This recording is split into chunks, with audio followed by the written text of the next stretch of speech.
Good day students.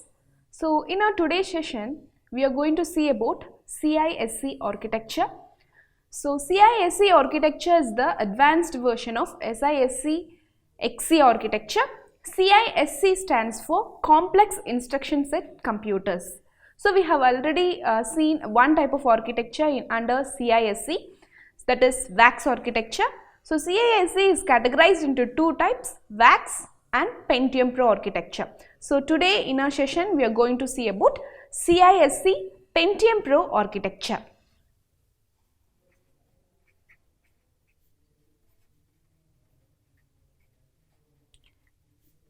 Pentium Pro architecture.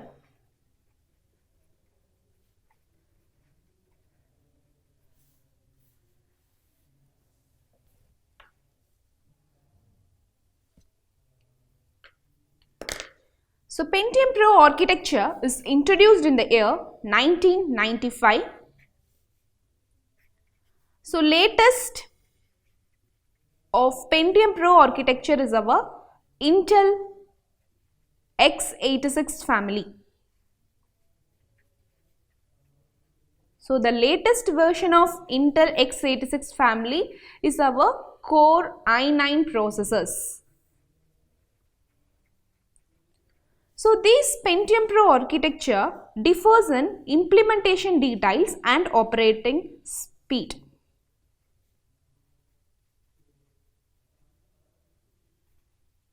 So now let us start about our first hardware feature, memory.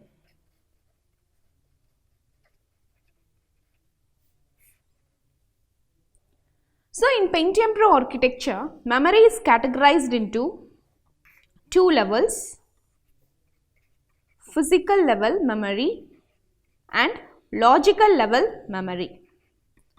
So first let us see about physical level memory. So physical level memory is of 8-bit bytes, all are byte addressable, and 2 consecutive bytes will form a word and 4 consecutive bytes will form a double word or D word.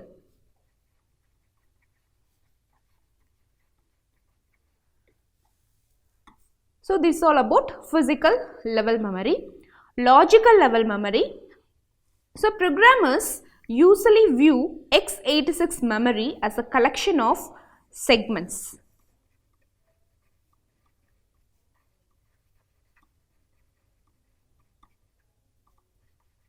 So the address of our logical memory is the combination of segment number, that is the number of the segment, then the offset number. Offset number is nothing but it is a pointer to a byte within a segment. Then again segments are divided into pages. Some pages reside in physical memory and some pages reside in disk. Segments are of different sizes. Some segments will contain executable instruction, whereas other segments are used to store data. Intel x86 instruction is executed. While executing the Intel x86 instructions, our operating system makes sure that the notified bytes segments is loaded into the physical memory during execution. So the segments present in physical memory are converted into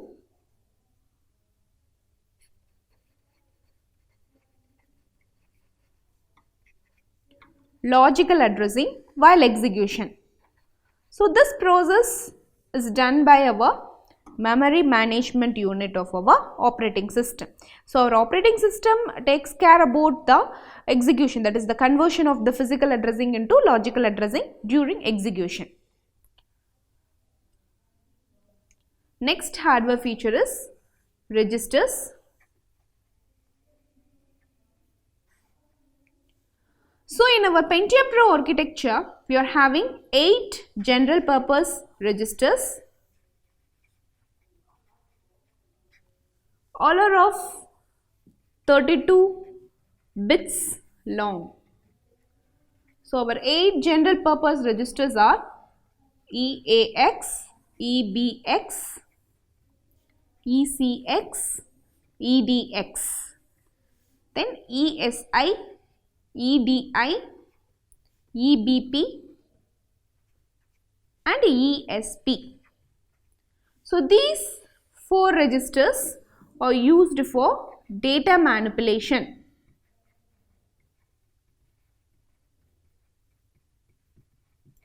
And these 4 registers are used for holding the address.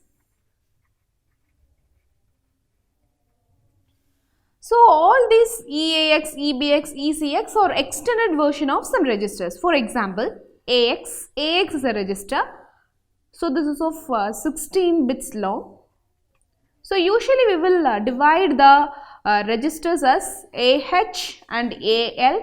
AH is for storing the high byte data and AL is for storing the low byte data. So a combination of both AH and AL is our AX register. The extended version of our AX register is EAX register, that is 32 bits long. Similarly, BX is our base register. We have already seen about what is meant by a base register. So base register will contain the data. So while calculating the target address, we will add the content stored inside the base register plus the displacement value to get the actual target address of where our data resides. So the extended version of BX register is EBX register. Then CX is a counter register. So counter register is nothing but it is used for storing the loop counts. So the extended version of our CX register is ECX register. Then DX is our data register.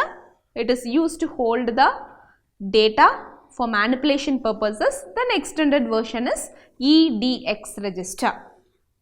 BP is a base pointer. So base pointer helps in referencing the parameter variable passed to a subroutine. The extended version of BP register is EBP registers. So it is a pointer to the parameters used in our subroutine. SI is our source index.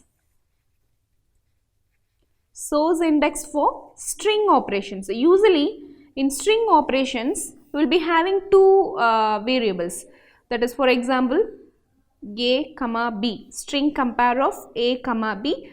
So we will be comparing both the data that is present inside the variable A and the data present inside the variable B. So this is our source and this is our destination. So we will compare and store the result in our destination. So SI will represent the source index for the string operations. Then the extended version of SI is ESI. DI, so DI is the destination index. SI source index, DI destination index. Extended version is EDI. Then some more special purpose registers are also there.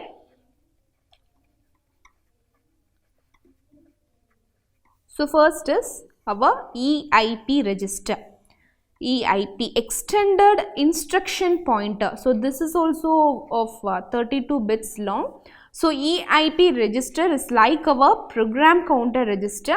It will contain the pointer to the next instruction to be executed. Then some flag registers are also there. So flag register is usually used to indicate the status of the processor and also it is used to record the results. So flag register is also of 32 bits long. Then we are having 6 to 16 bit segment registers.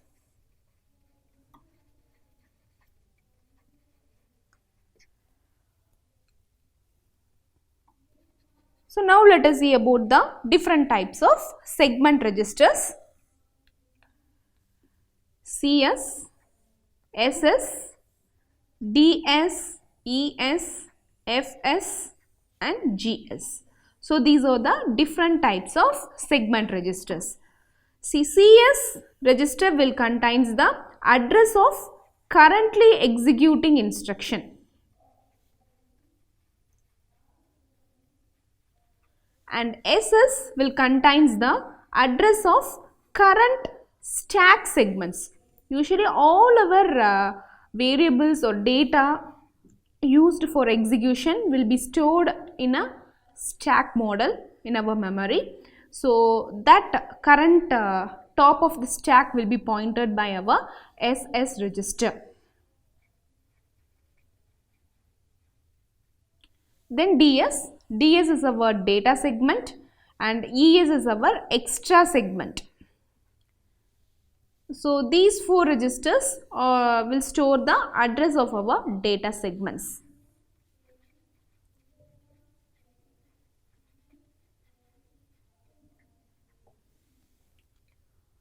Next is our FPU. FPU is nothing but our floating point unit. So in our floating point unit, we have 8 to 80 bit data registers for holding the floating point data, and it also contains control and status registers.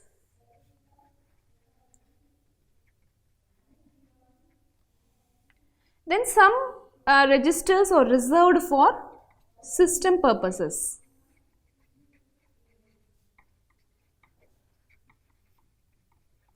So these registers will perform system related operations. So these registers are used by our MMU, that is memory management unit, to translate the segment address into physical address, and it is also contain control operations of the processor, and it is also used for debugging. So these registers are reserved for doing the system purposes like conversion of physical address to logical address, and for controlling the operations of the processes, and for debugging the programs. So these are the different types of registers available in Pentium Pro architecture. So next hardware feature is data formats.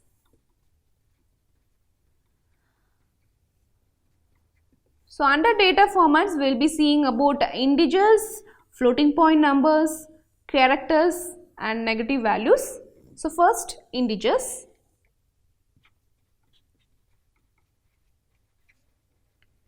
So integers are of 8-bit bytes, 8, 16 or 32-bit bytes. So both signed and unsigned integers are stored.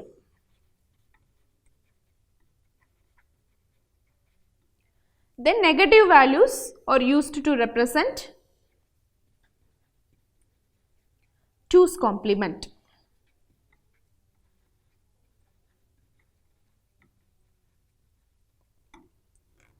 Negative values will be represented by 2's complement method.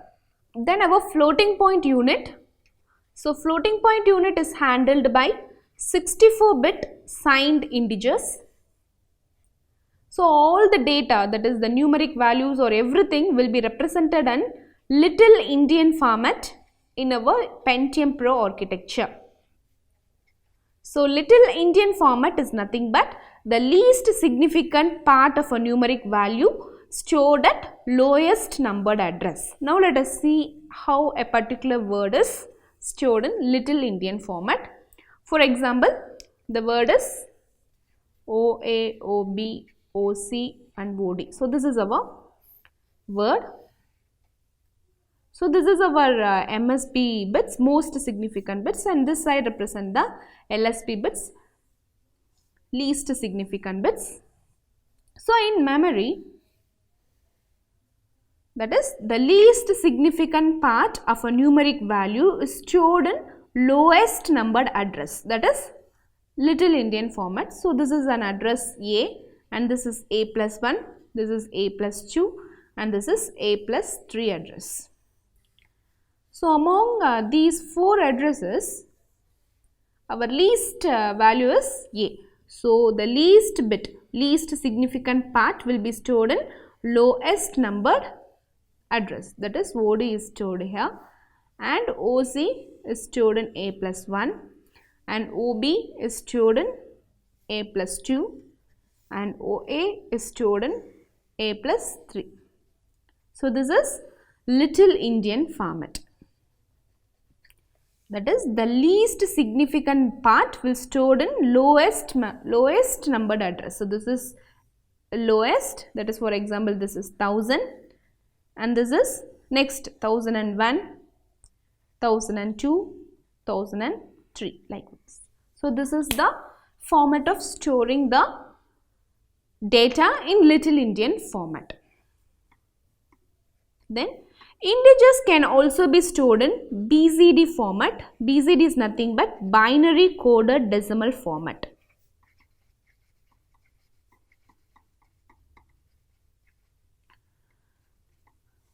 So here, for storing the integers as BCD numbers, we are having 2 formats: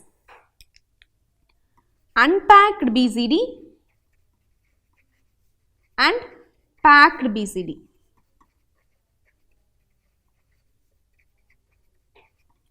So in unpacked BCD, each byte represents 1 decimal digit.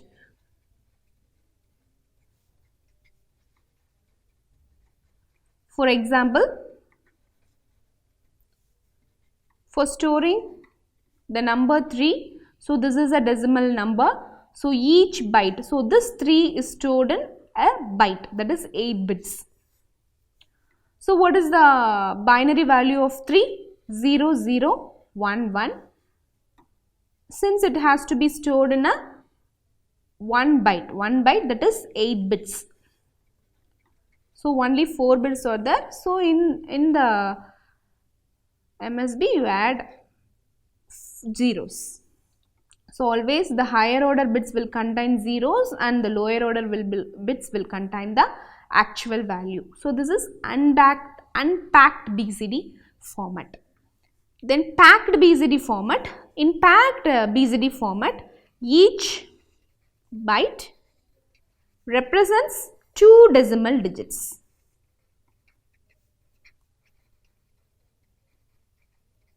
For example, for storing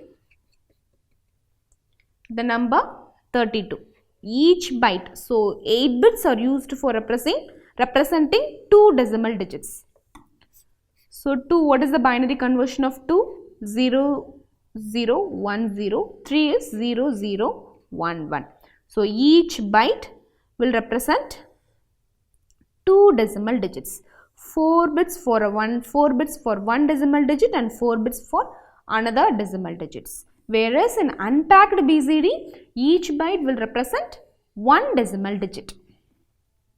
So if it is 32, so 32 in unpacked decimal format is stored like this. For 2, we will store as 0, 0, 0, 0, 0, 0, 1, 0, and for 3, we will store like this 0, 0, 0, 0, 0, 0, 1, 1. So each digit is stored as a single byte. Next, floating point format.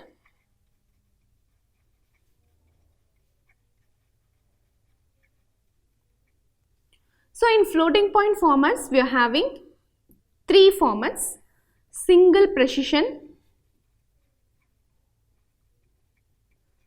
format, double precision format, and extended precision format. So in single precision format, it is of 32 bits.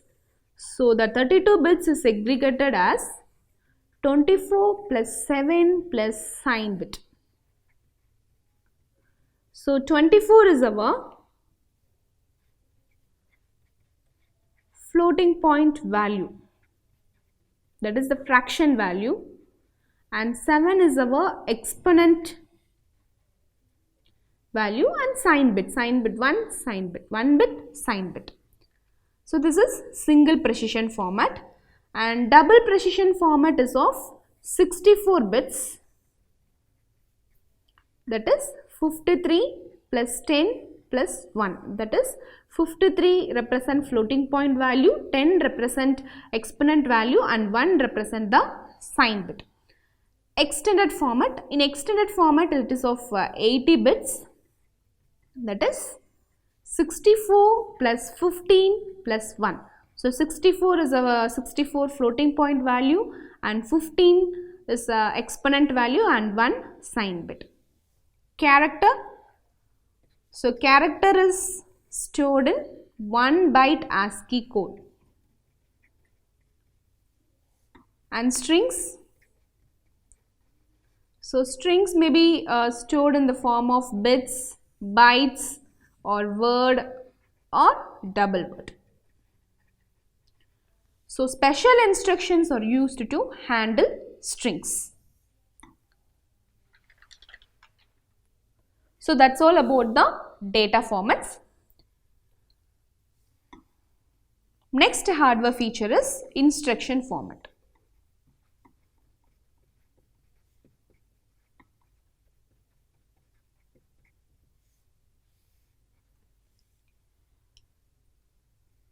Optional prefixes are used in our instruction. So these prefixes may contain flags. So flags will modify the operation of the instruction, and some prefixes will specify the operation count for an instruction, and some prefixes will specify the segment registers that is used for addressing. So optional prefixes are there in our instructions. So some optional prefixes may contain flag value. So the flag value will modify the operation of an instruction, and some prefixes will contain the operation count for an instruction, and some prefixes will contain the segment register that is used to hold the address of the operands. So following the prefixes, we have opcode. So opcode is of 1 or 2 bytes, and following the opcode, addressing modes are specified.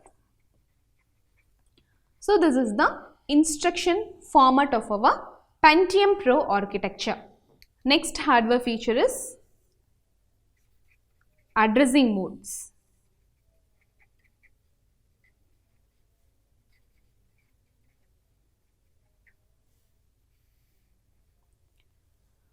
So in Pentium Pro architecture, 8 addressing modes are there. So the different kinds of addressing modes available are immediate addressing mode, indirect addressing mode, register deferred addressing mode, register direct addressing mode, increment and decrement addressing mode, indexed addressing mode. So likewise 8 different addressing modes are available in our Pentium Pro architecture. The operands stored in memory are often specified using variations of the general target address calculation. So the target address is base register,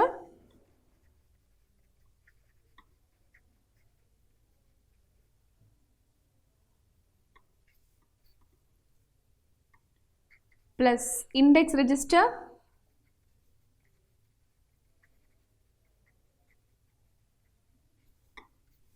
into scale factor plus displacement. So this is the target address calculation formula used in our Pentium Pro architecture. So this target address will be calculated for the operands that is stored inside the memory.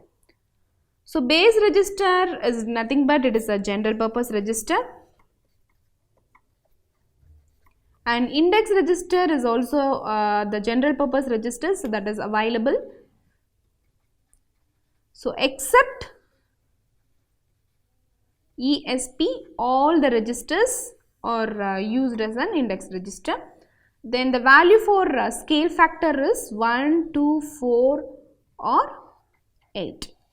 Then the value for displacement, that is the displacement is represented in either 8-bit, 16-bit or 32-bit. So this is the general target address formula.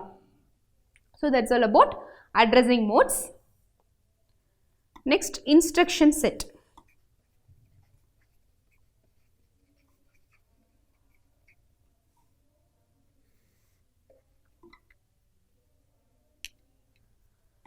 See, our CISC architecture, as from the name we can understand that it contains complex machine instructions. So our instructions are very large and complex with more than 400 different machine instructions out there. So our instruction may have 0 operand or 1 operand or 2 operand or 3 operands. So there lies the complexity of our instructions. All the instructions may be of register to register instruction or register to memory instruction or memory to memory instructions. Operands specified in the instruction is immediate values. If the operand values are represented in the instruction itself, then that are comes under immediate addressing, that is the value itself is present in the instruction. Special purpose instructions are used to perform operations in higher level language, programming language, like entering and leaving the procedures,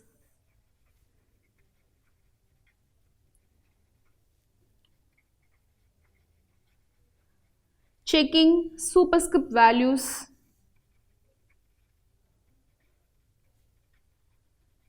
against the bound of an array. So for this operations and all, we will be using special purpose instructions.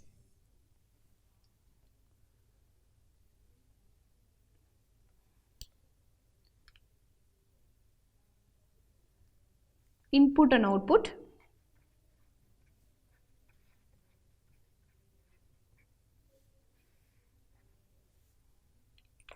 So usually input and output is performed by operations that transfer either one byte or a word or a double word at a time from an IO device into a register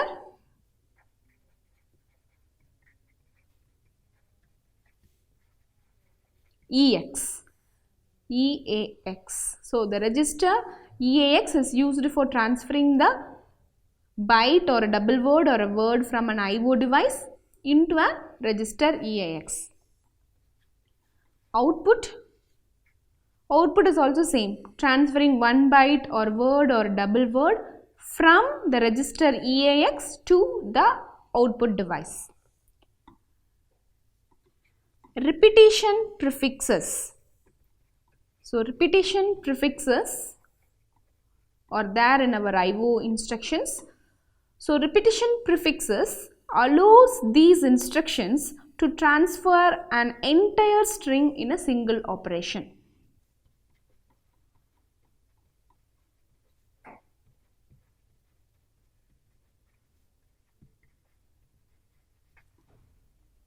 Okay. So these are about input and output. So the register that is involved in performing IO operation is EAX register.